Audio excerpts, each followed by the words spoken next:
Welcome to Straight Out of the Herf Zone. It's your boy Shirtless Mike, and it's a little cool out in the Herf Zone, so I got the hoodie on. I'm not shirtless, but I want to thank you guys for tuning in once again. I want to thank you for the ongoing support.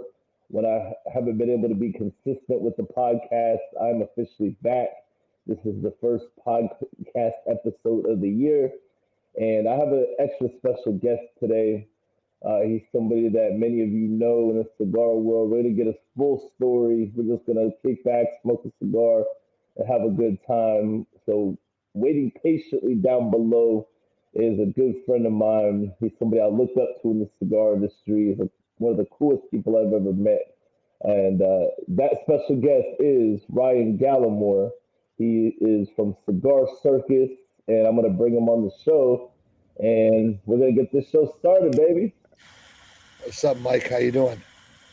I am doing good, brother. Good I'm to having a good you. morning so far. So we're grinding to get up early. So that's what we're doing. Starting off the new year with the first podcast episode. So we're getting up early and we're doing our thing. So Well, thank you for having me. I'm still a little disappointed you got your shirt on, but we'll live with it today. And maybe by the end of this podcast, the sun will rise and we'll both be shirtless. Who knows? yeah, I have the garage door shut. So if it was cold in here with the garage door shut, I'm like, okay, yeah, I want to be comfortable for the podcast. But yeah, so you're the first guest of the new podcast here, so we're gonna just get started. We're gonna start from the beginning because you're somebody who you're now a retailer. You're living out your dreams, but you've always lived out your dreams.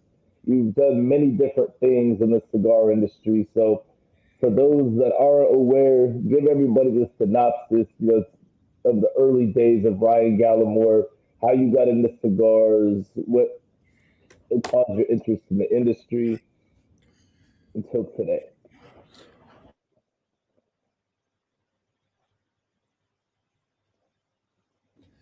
So, Mike, it was a great question. So, um, 2011, it was a Craigslist job ad, and there was a cigar shop. There was a cigar shop hiring. Um, we're working in the warehouse today, so sorry about that. No, but 2011, we started from a Craigslist job ad. I mean, there was an ad for a cigar shop hiring, and I took the opportunity to email that store owner. I think they regret it to this day of ever answering that email, but we're still friends to this day. Old Don Yayo Cigars in Dearborn, Michigan, now known as Dearborn Cigars. But I spent 4 or 5 years with them working retail, doing events, building a culture at the store that they had, and that was my key to the industry. Let's say that meeting different people that have also grown along the way. Tom Lazuka from Asylum was my sales rep. Miguel Shodell, the national sales director for Crown Heads, was the Toronto sales rep in my region. So, like, just the natural growth of who I met then and where they are now. We've all kind of grown in our own separate ways. But from there, I was able to start my own brand in the Dominican Republic with Luis Cuevas. I let that brand go when I took the opportunity to work at Drew Estate. Went over there and was uh, head of consumer engagement, doing the barn smokers, cigar safaris, a lot of the swag you guys see. Working with an amazing team over there, and then after that, I was able to become an entrepreneur again and start my own vision of retail, wholesale, and online, um, and try to challenge myself at I'm young, 38, and I wanted to see if I could take that type of Drew Estate culture we built at wholesale, business to business company, and bring it to a business to consumer company and see how we could really bridge that gap. And there was Cigar Circus. We wanted something that a brand that we could take anywhere. The circus is coming to town, whether it's digitally, physically. We really wanted to bring that type of vibe and energy, and we're on that journey. So it's 9 months old, and we'll see what you know where it goes in the next 2 to 3 years. Absolutely. I've had the opportunity to come by a couple times now, and you guys really, you have a very unique culture. First of all, it's very, it's an intimate environment with the size of the lounge, but the humidor selection is out of this world. Like, you walk through the humidor, you've got the who's who of cigars, and how did you even come up with the concept of the circus and instead of calling it a humidor, calling your humidor a showroom, etc. Well, on the circus side, and it's no secret, one of the best events in the world is Drew Estate's Bar and Smoker. I Yeah, mean, you're talking 1,000 people on a tobacco farm, engaged, smoking, swag, drinks, educations. I mean, the Drew Estate team there, Jonathan Pedro, Willie, the farmers. I mean, even Jeff Borshowitz. I mean, the people that are involved in putting on these amazing shows are impactful, and there's no doubt that it's impactful to the culture of this business.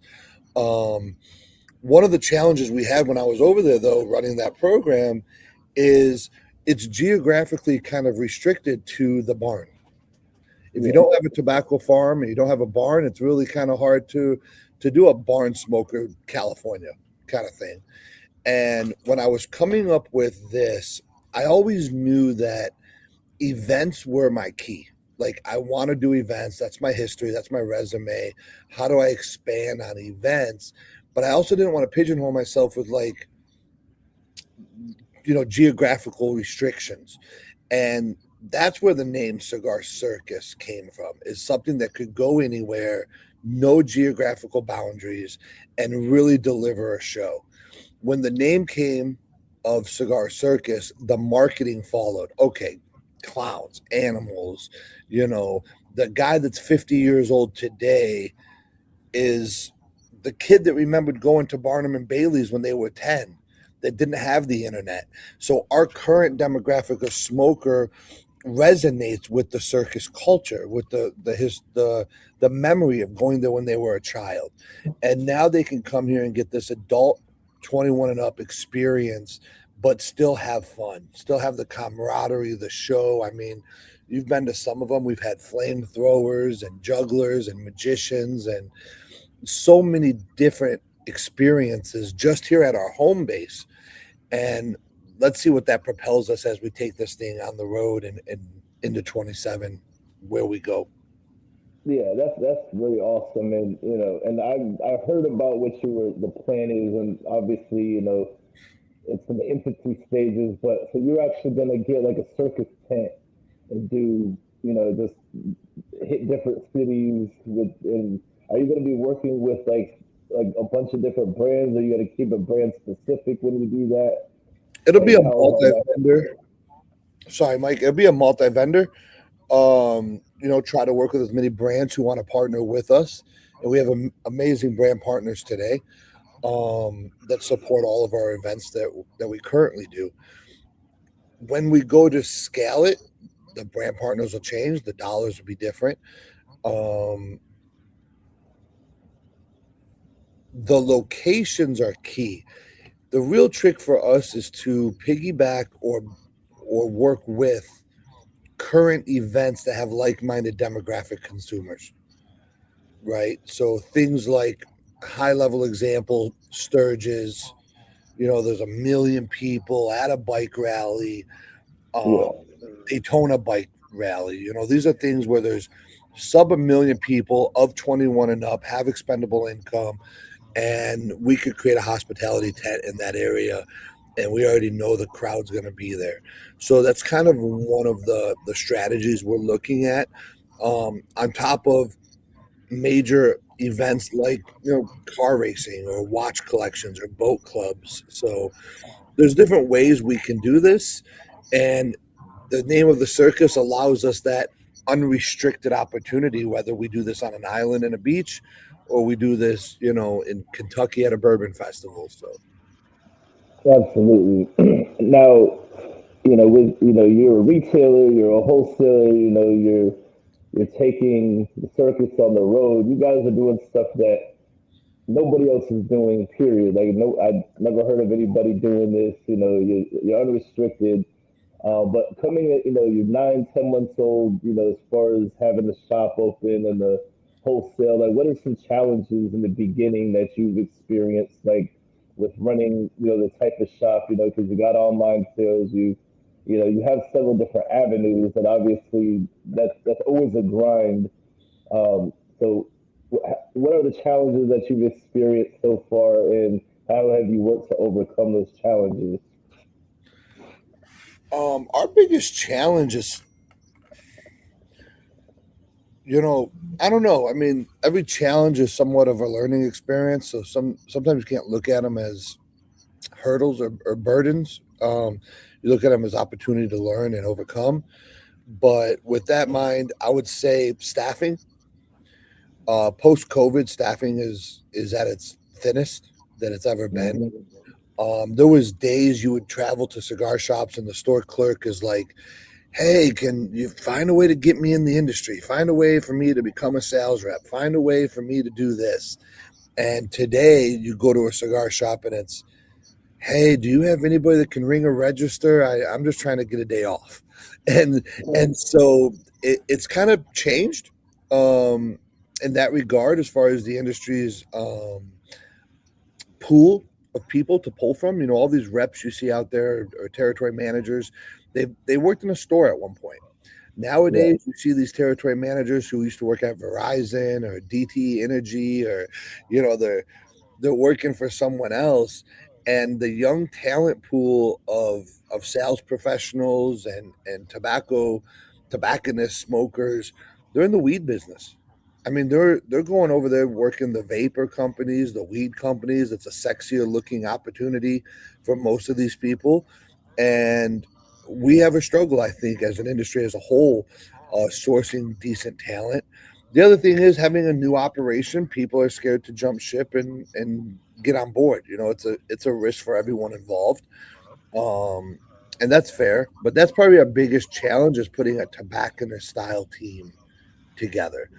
And I've been lucky that I put a team together that wasn't a tobacco background, Yeah. but was curious enough to learn the product, and I'm able to teach them because I've done a lot of the pieces of the puzzle. And they were curious enough to learn. And as long as you find a team that's willing to learn and show up every day, the rest of the things can be taught. Oh And yeah. we are, and we have, in 9 months, we built a 10-man team and still growing. So pretty I've been lucky enough. I've met, I follow a bunch of your team on social media. Like, I've never seen a team come together that quickly and just become recognizable forces in the industry. Like especially like my Ant Man. The first time I met that cat, I was like, man, this dude. I can see him going far. And I told him like, I had a little bourbon in me, so I was like, bro, stick by my boy Ryan. Like, I was getting all emotional. I was like, stick by Ryan, bro, because he knows his shit, and you guys are rocking it, and especially I was at the Ybor City Cigar Heritage Festival, and you guys definitely are making your mark within the west coast of Florida, Clearwater, St. Pete, Tampa. You guys were working with Casa 1901, Espinosa, Cavalier Cigars. It's everybody calls Cavalier, but that's a whole other. But anyway, when did you come up with that idea to just put together those booths and staff them? Like how did you come up with that concept? well. We had bought the different booths that were left for the festival because we kind of were late to the game as far as being able to book them, and our business was still being started. So we took what booths were available, and they were kind of in a different area, and that was end up being a logistics challenge because you have to have 5 registers, 5 credit card processors, and all the things to execute that. But at the same time, it ended up becoming an advantage to us being in every little pocket of this festival. And once we realized we were divided, I wanted to kind of streamline the staffing of it because I got to have staff for each one of those booths. So Yeah. I went to my brand partners and I said, hey, who's available to come in? We'll make the booth exclusive to you guys. That way, your staff is talking about the product, and I can put one staff member of mine on the register. Therefore, my five staff can be dispersed to the five different locations we had, and it worked out. And the partners wanted to get involved. They wanted to be here to help us, and I can't thank them enough for supporting our vision on it. And it worked out. I mean, due to the rain, it probably was ended early as far as the park goes. Yeah. But if it wasn't raining, I could have seen that Ybor Festival lasting into the in midnights as amount of people that was there, and the organizers put on such a good show. I mean, downtown Ybor in the park, hundreds of vendors, the Fuente family, Newman family, everybody's there. All the different retailers are there. The camaraderie. It ended up. It was a great show. Oh, absolutely. I've been going to the Ybor City Cigar Heritage Festival for a number of years now. It's on a Sunday. I always have a Sunday off. I make the drive out there, and it's always a good time. So it was most definitely really good this year, except for the fact that it started raining. But the cool point is I got to come and hang out with y'all over at the lounge, and uh, Yeah, it was a good time overall. the after party was fun. So Yeah, and I needed that low key, just chill vibe in order to come down from, because I'm at the festival walking around shirtless, and every time I turn around, somebody's like, Mike, Mike, Mike, Mike, Mike. So, being neurodivergent, my anxiety kind of goes up to the roof. I just needed that low key type vibe. But yeah, most definitely. So, well, we're gonna do it big next year, Mike. So we're gonna do it again. We're gonna do the pre-party again. I'm looking at adding more brands to the pre-party, multi-vendor style. Um, it's still going to be ticketed. It's going to be limited attendance. We'll have some more swag. Tickets should go on sale by February 1st is our goal. We're working on finalizing some of the pieces for the festival. We already booked our booths for next year, and I'm really excited for what we're going to do for the pre-party. There's so many people that come to town for this festival, and there's so many good parties happening around the industry. I mean, all my I don't call them competitors because they're not. I don't look at it that way, but other yeah, tobacconists in the region are having their own parties, and there's enough to go around. I mean, there's 5,000 people. Not one venue can hold all of those people, so we get to use that day before to showcase our culture to a small group of people, and I look forward to doing it every year now. Our whole team look forward to it. It's a tiring 2 days, a party here and then the festival the next day. But we're excited already. We're already planning the swag, the offering, the vendors that are going to be a part of the show. And I look forward to seeing what we do on December 5th next year.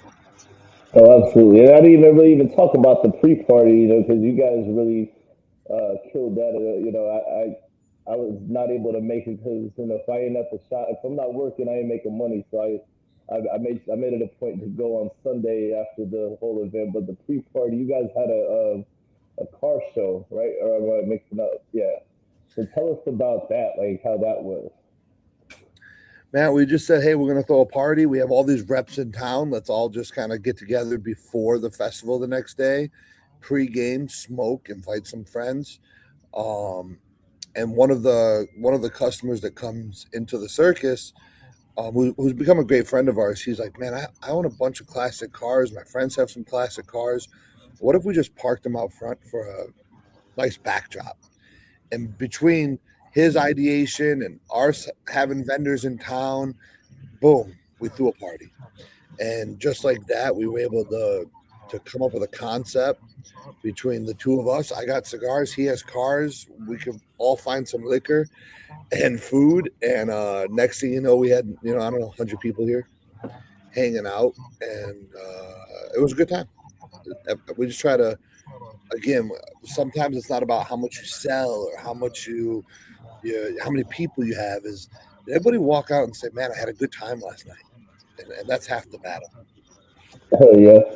And you guys have already thrown not just you guys just like other shops, you throw cut and light style events, and is that something you guys do like annually, like others, or is it just like every so often you're throwing regular brand events, or like what's the frequency that you're trying to do events in store, just for like regular sales event?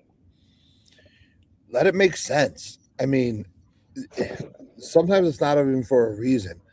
A lot of the guys were sitting here. We had a really busy holiday season, and these guys were like, "Man, I'm tired of all these Christmas parties and holiday party, and I got to go over here for this guy's cigar shop party." And somebody sitting in the lounge, it was actually Ant. He goes, "Why don't we just throw a holiday after party and just Hell yeah. not even tell anyone we're throwing the party, but tell people kind of like on the sly and um and see if they show up." That was this Saturday. We had 100 and Yeah, some people here because of a flyer I that we definitely got the invite, but I was not able to make it. But yeah, we texted the flyer out to a few people, tell some friends. Next thing you know, we have 7 different customers that come here frequently, brought in their own food. We did like a potluck. Our cashier Elijah, he ended up throwing down some Louisiana gumbo and rice. Next thing you know, we ran out of food and we had to order pizza because it was just that packed. So it was a good time. And again, it wasn't purposeful. It was here's a good reason. Everybody's tired. There's nothing to do. There's some football on. Let's just throw something in the parking lot. And what we've learned is our customers come out and support us for that. As far as the branded cut and lights, we try to do one a month, but come June, July, August, it's just too hot in Florida, so we'll probably skip a few months there, and then get back to it in September, October. hell yeah. Yeah, you guys are definitely in a unique location, because it's like kind of in a residential, not residential, like a commercial area. Like you would never think there's a cigar shop there, but like you guys got that parking lot space out there. It's like perfect for throwing like major events and everything. And you guys are also around the corner from the VFW, which you showed me that space and everything. Are you guys still partnered up with them and doing stuff with them? I know you Yeah, did like a Hooten Young event over there where you had like a Black Hawk helicopter there. That's so we probably did. the We most unique event I've ever heard somebody describe. So like talk about that real quick. Yeah, so we did do a Hooten and Young event. We had John Carney out and Mike and Norm Hooten came, and I mean, bourbon signing, having the relationships is key to life. I mean, being able to walk to the VFW and say, "Hey, we don't have a liquor license. We're not a bar, and we have this opportunity through our relationships to bring Norm out and the Hooten and Young bourbon and get this in front of consumers, not only ours but yours. Your military organization, charity. You guys keep all the revenue, bring in the bourbon, sell the drinks, do all that. We'll do some gun raffles. I'll put up money for all these things, but let's give this experience to the VFW, and I can sell some cigars and create a cultural experience across the street." And we did. We partnered up, and it was a phenomenal event. I mean, we had 100 people there. I think we raffled off like some M16s, ARs, and handguns, and shotguns, and bourbon, and food, and DJs, and I mean, it's stuff like that. The concept of the circus that we can go anywhere. We could turn around tomorrow and be at a VFW. Next week we could be in Nicaragua or somewhere else. So stay tuned because there's some plans coming. Yeah, and you guys have already planned a Nicaragua, did a Nicaragua trip, and you got some other ones coming up. So tell us about like that first Nicaragua trip and why somebody should reach out to you and for the next upcoming trips. Well, I had the privilege of being able to go on Cigar Safari before I worked for Drew, the privilege of working on the program while at Drew, and attending multiple Cigar Safaris in my beginning days at Drew Estate. before COVID kicked off in 2019 and 20. And that was such a beautiful experience. I mean, to this day, I don't think there's a better experience than Cigar Safari as far as the housing on campus, being at the factory, getting the art studio, Subculture Studios, the guided tours, partnered with Hoya, the farms. And one of the things when I started this, after I left Drew, I spent almost a year down in Nicaragua, studying different pieces of the business, making a lot of relationships, and working on some blends, working on packaging. And now today, I can take a group of people to Nicaragua, not brand specific as far as tobacco brand, but store brand specific, meaning Cigar Circus. So Cigar Circus crew goes down, but through our partnerships with all the manufacturers, every trip's unique. We might get into Drew Estate because they're available to host us, and they're very gracious hosts. They provided lunch and opened their factory doors to us and gave us cigars and giveaways. Um, but Drew Estate might be busy tomorrow, and they're fumigating, and they got a lot of production going out for the trade show, and they just can't host someone. Maybe we're able to call Perdomo, or we're able to call Nestor, and having those different relationships with all these different factories allows us to make every single trip unique, engaging, multiple factories, multiple brand partners, where the average person goes on a trip of a lifetime to Nicaragua and they might only see Perdomo or only see Drew Estate. And that's great. Those opportunities still exist. But if you want to go and just kind of relax a little bit differently, kind of have the freedom of seeing different pieces, get more of the culture. I mean, we took them out for Fatanga. They're eating street food, stuff that you just wouldn't normally get on all the different experiences. In addition to, we didn't just do Esteli. We went to, Messiah. We went and did some souvenir shopping. We went to Granada, saw the churches and the different cathedrals from the old Spanish colonial town. So we're able to mix it up for every tour. And that's what kind of makes it a little bit more unique than something that's more programmatic.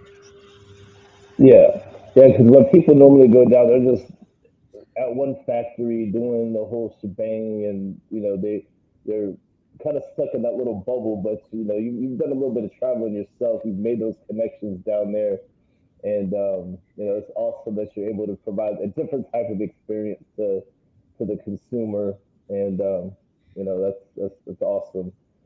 And those tickets are live now, Mike. Cigarcircus.com/events. I'm gonna link it down below as well, so that way anybody watching this, can check that out, because it's definitely gonna be an experience, and hopefully one day, because I keep saying this, one day I will make it to Nicaragua, because I got the connections now. I just got to get that passport and just I got to stop gambling. That's my thing. I'm a gambling addict, and last year I had like 3 months, sober from gambling.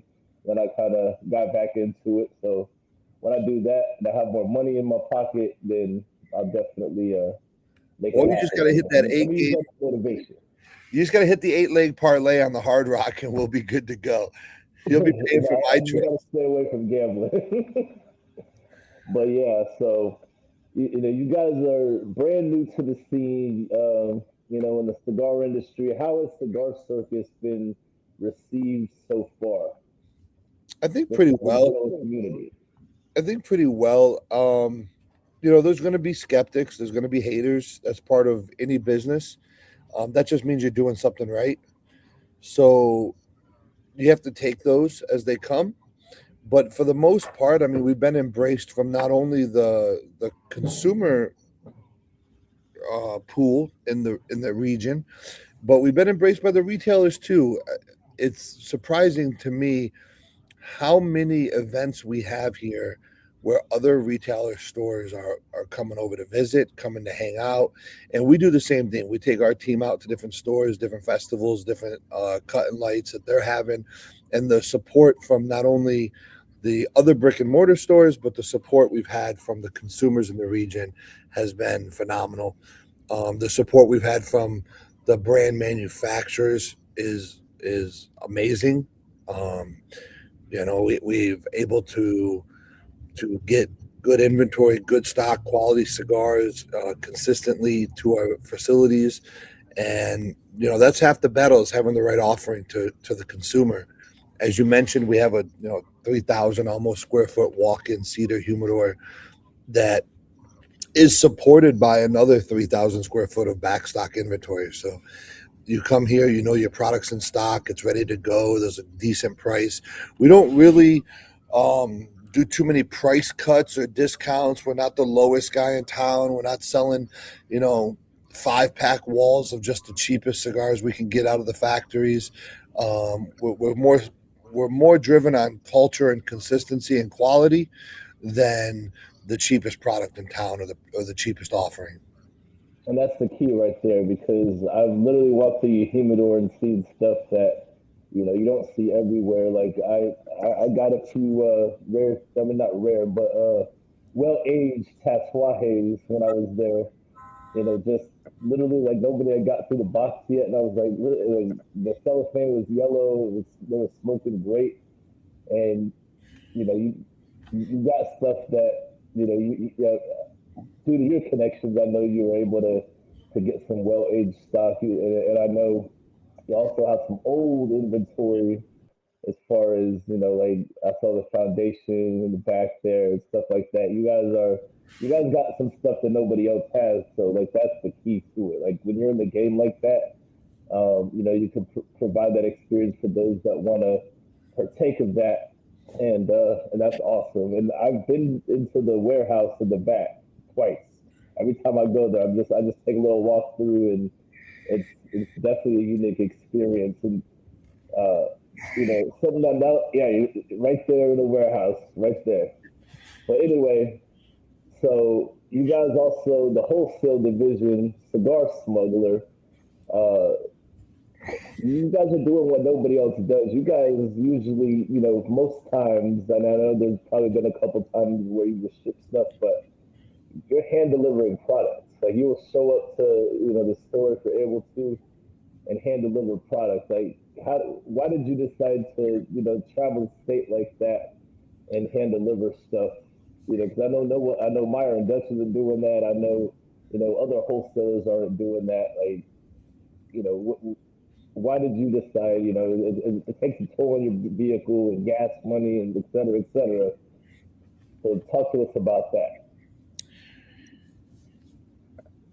I still believe in this industry from the way I walked into it, which was relationships.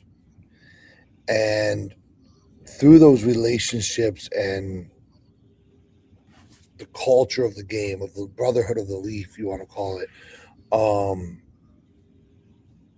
it's invalid. Like, there's no way to replace a value to it. And so you mentioned Cigar Smuggler. It's a separate entity that we own. It's a wholesale division. We only service really Florida. We're looking at expanding that this year, but we're servicing Florida now. We have 2 full-time sales reps. We do ship to some stores. We do hand deliver to a majority. We kind of mix and match it on the hand deliver. So like every 3 packages, we try to make one of them hand delivered. And the reason that is because it's that relationship touch. It's walking in, not only saying, "Hey, you ordered this morning, you're 3 hours away, and we're here by dinner." And not only are we here by dinner, but we're going to sit down and have a smoke with you. We brought a smoke for you, and we continue to build on that relationship. And that's something that I don't think anybody's willing to invest in anymore. I don't see that investment from our competition, and being able to scale that will be a challenge as we grow. But we still do it. I mean, there's been times where I've had to drive to the border of Georgia to make a delivery, and I've done so. Jacksonville the same day and drove home. It's 4 hours there, 4 hours back. It's 8 hours round trip. Yeah, that's definitely a long day being on the road. So we do it, man. We go out and we put in the effort that no one's willing to. I mean, who's putting in back-to-back parties, all staff? Who's here till midnight? Who's willing to get in their car and drive and smoke with Mike and go down the street and smoke with this person and smoke with that person and really show them that we're not just a cigar delivery company. We're a partnership, we're a relationship, we're a family, and we equally want that business to succeed as much as our business. And that's probably why we don't do so much on the heavy discounting side. Um, we don't do a bunch of the, $2 cigar business because we don't want to undercut our partners. We're not here to be cheaper than the guy that we service two doors over. We're here to build a family and keep seeing the cigar culture stay alive. And that takes an investment and dedication to the consumers and retailers that we partner with. And you guys at Smoke Rings have been a great partner of ours. You're probably 2.5 hours away. And you've seen me, my sales rep, some of my other coworkers, Yeah, personally deliver to the store and hang out with you and Lou, and we love doing it. I mean, it makes it. absolutely. And especially if it's one of those days where I'm just like bogged down and tired. I see my boy walk through the door. I'm happy. I'm like, yo, what's happening? It's just, it just adds a different element to that. So And I mean, listen, there's stores that call us that they got a consumer standing there who's looking for a box. They got the customer in hand. They don't have the box. And I've called the store and said, hey, give the customer a free cigar. We'll have the box there in 20 minutes.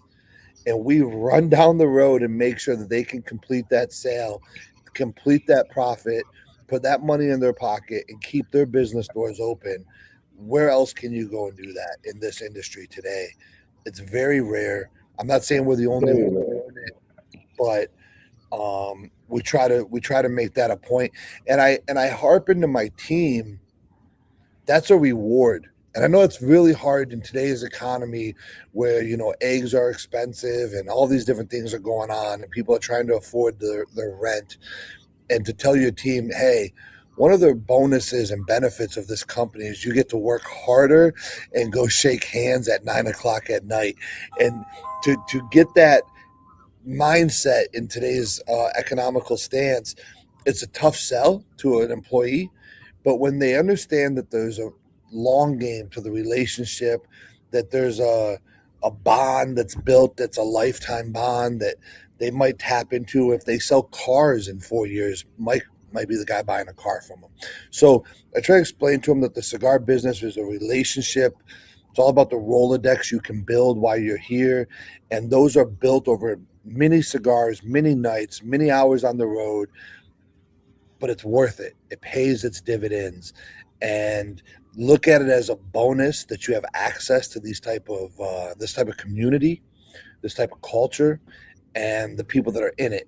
And if you look at that as a benefit and a bonus, it doesn't really seem like a stressful day at work to drive 2 hours over to Merritt Island or Orlando or wherever we have to go tomorrow.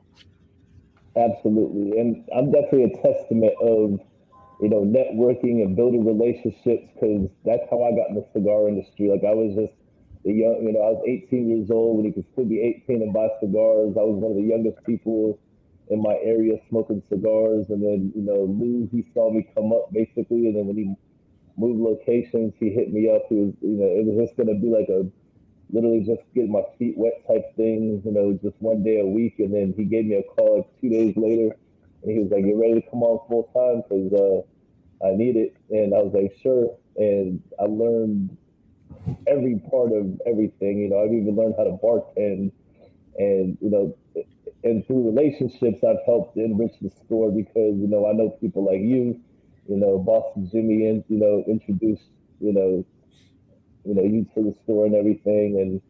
And I told Lou, I said, "Hey, we're looking for certain stuff. They can get us this with little less commitment. We don't have to jump through some hoops that other companies will want us to do." And relationships are everything in the cigar business. So definitely a testament. Trying to bring it back, through our Circus offering and through our Smuggler offering. And Cigar Smuggler, was just a cute name. I feel like every wholesale company out there sounded like a old law firm. You go down the line of them, P&K and Meyer and Dutch and Arango, and I mean, there's so many wholesalers out there, but every one of them has that old school '80s law firm name, like Allen and Allen. If you call us tomorrow, we'll deliver you some orders, you know. And I was like, that's not fun. There's no energy. There's no culture to that. There's no grind and hustle to those names anymore. And to be a good wholesaler, you have to go out there and grind. You have to do those deliveries and the late night orders and be there for your clients. And so when I come across the name Cigar Smuggler, I was like, it's a fun way to go back like prohibition style and create that, hey, we got you, we're the connection, and we can supply you in a name, and then we deliver that culture behind that name, talking about hand delivery and stuff like that. So we include the culture into our branding.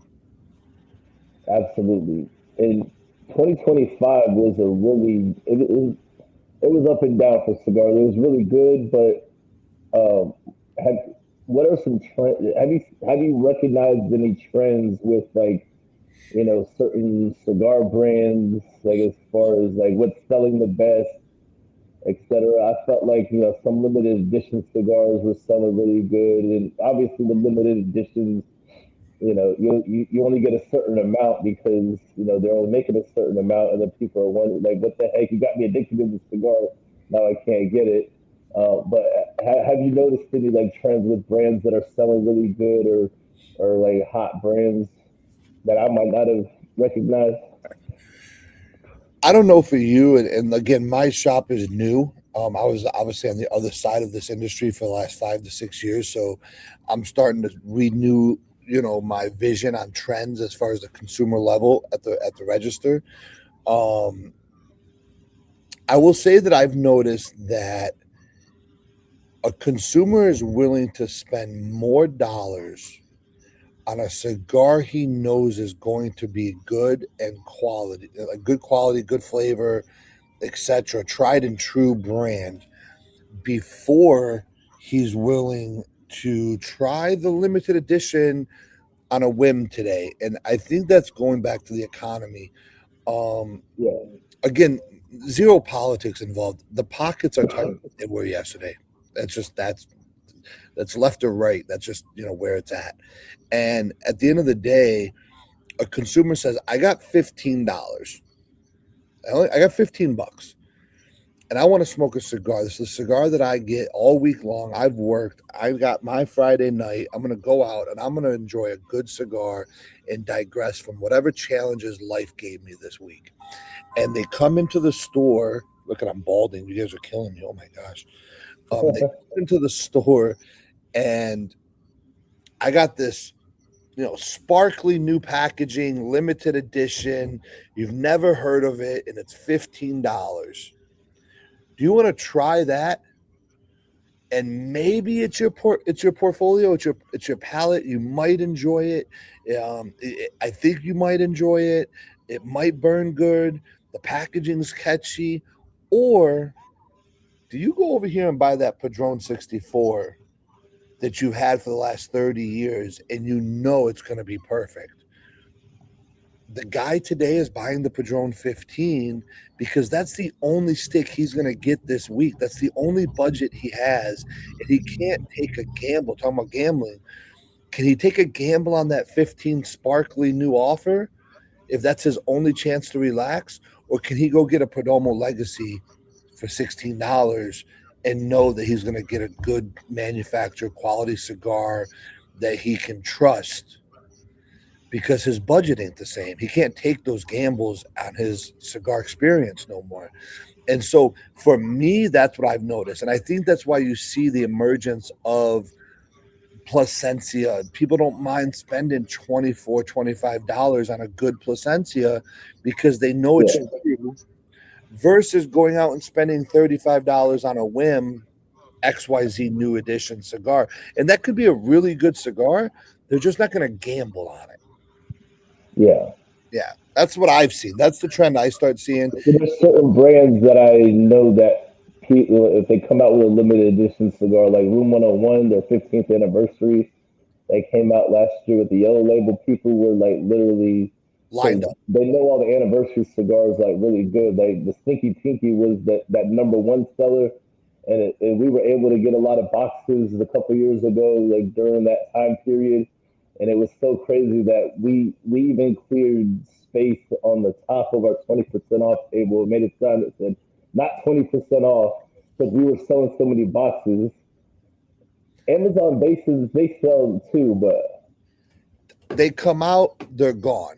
That's one of those limited editions that's been there every single year that people will jump for. The Opus X, right? It's tried and true limited. But again, the key is tried and true. I know it, I've had it, it's consistent, I can get it. It's the new sparkly, I don't know, never heard of it, has no history that that's a little bit more of a challenge today. yeah. Boutique. And one thing I noticed this year, as far as the trend goes, like you mentioned Opus. Opus is the market's been flooded with Opus this year. Like it's like which is generosity on behalf of Carlito. I give him his props for that. But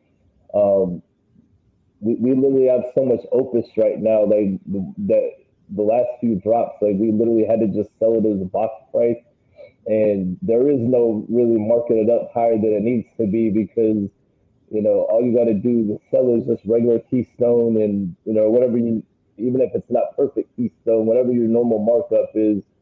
And people buy it like crazy, but not if, it's that old school like markup because, those who have good Opus standing, they got it and people are shopping around. And I learned that just through people that I know you mutually know, which I'm not going to say any names or whatever, but I know you know them. And it's been a good year for Opus. So and people have been buying it up, but there's definitely a lot out there right now. It's not as rare as it used to be, or at least a couple years ago. And I think the birth of so many affordable good smokes this year. I mean, the one that caught us all by surprise, Cohiba Rubicon, it's flying. I mean, I can't keep it in stock. That's a cigar that, Cohiba cigars are $22. Now it's $10. And Yeah, it's outpacing a lot of them. I mean, Deadwood, I don't care which size flavor Deadwood, it's gonna sell. It's just yeah, there's so many, 10. I mean, Devil Crab from West Tampa, $13 for a flying pig shaped, perfecto figurado style cigar that most manufacturers charge over 18 to $20 for. So I think the introduction of affordable quality flavor offerings is also a very big trend that you see um, starting to come from all the different manufacturers. yeah, most definitely. I've noticed that too when it comes to cigars on the market. Other than those few affordable options that have been coming out, most stuff is like that midpoint now is like that $15 when a couple years ago it was at that 12. So when a company comes out with a cigar that's $10 to $12 and it's really good, you really got to pay attention, and that's a pretty good like nugget right there. I like when they come out with good packaging to support it and it's still $15. Like this year we did a little top 10, to put some categories together. But the Espinosa Bomba Warheads, you see Yeah, yep, we have them. it's cool, it's collectible. They brought some of the old ones back. The cigar inside of it is 15. I mean, you're paying $15 for a good Yeah, quality, strong, full body smoke, and you get the collection tin at the end. That's a fair product offering. That's a fair offering to the consumer. yep. It's a 10 count, but it's a 10 count. Well, I don't even want to call it box. It's a 10 count rocket ship or the missile, the 10 count missile, and it's under $200 for that. And I mean, it's super well. Yeah, it's super good. I've been smoking this. I got a couple. I got my hands on a few pre-release CAO speed shops. Oh, nice. This is coming out sometime in February from General Cigars CAO. It's called the Speed Shop. It's not as strong as the rest of the CAO family, the Flathead family of Yeah, cigars, which are typically big ring gauge, really strong. And I'm not a big ring gauge guy. I'm a Lancero smoker by heart, but yeah, I'll tell you what, the flavor on this thing, I'm halfway into it like a lawns. Like this probably was like 7 inches, and it's actually really good. I don't know what the price point's going to be, but for a CEO to make a lighter flathead is interesting. I don't know if the consumer adaptation will be there. We'll see. Time will tell. But the smoke yeah. is actually really good cigar. Oh, absolutely. Oh, what I was gonna say before we move on about the Espinosa cigar, you do have, for those that don't know, because the band is towards the end where you light it, and I've seen people light the wrong end and cut the they'll cut the wrong end, or they'll cut the wrong end and start smoking it from the other end. So before I even sell that cigar, I have to give them a tutorial of like, this is the side you cut, this is the side you light, and then you can just remove the band and you're good, and then you'll get it. What what else has been out there, man? What have you been smoking on that's it's been intriguing? I don't know. It's this I haven't been smoking a lot of new stuff. Like since I got into this industry full time, I mean, I do smoke new stuff when it's presented to me, but I usually smoke tried and true stuff. Like I'm a huge AJ fan. I smoke a lot of Roma Craft, Pastania. Um, I love Padron. I smoke Padron, La Roma de Cuba. Uh, Perdomo. Perdomo. I like the Legacy Nicaraguan shade a little bit more than the rest of them because that cigar is just, it caught me by surprise, and that cigar is just super good. you know which one got me is the 30th Sun Ground. Oh yeah, the 30th Sungrown is good as well. I like the Maduro 30th, and I like it at the Churchill size. I've been smoking a lot of Churchills, like the Enclave Churchill that I'm about to light up. Like, but yeah, because I smoke all day long and I'm busy doing stuff, I usually just smoke tried and true stuff for me. And then whenever we get something new in, or so a rep comes in and want me to try something, I'm gonna provide my honest opinion on that. So I've even I've even was given a cigar. I'm not gonna say the company, the rep. He's a good friend of mine, and I've already gave him my blunt, honest opinion. He handed me a cigar. And it was an affordable cigar, but it was like the $3 to $5 range, like very unlike very low price point for what's out today. Normally, that low price point starts at like $6 now. But I was like, okay, I'll try it. And I smoked it in front of him when he was hanging out at the shop, and I was like, I got to give you my honest opinion. This cigar sucks. And then Lou brought it in just as a favor for him, and then eventually, we put it on the 20% off table, and then that's when somebody caught on to it and actually really liked it, and I was able to sell the rest of them to that person. But like, I hate whenever I have to have this conversation, because I'm not just gonna say your cigar is good all the time. The majority of cigars that I do get put in my hands, thankfully, they are good. But I'm gonna always keep it real.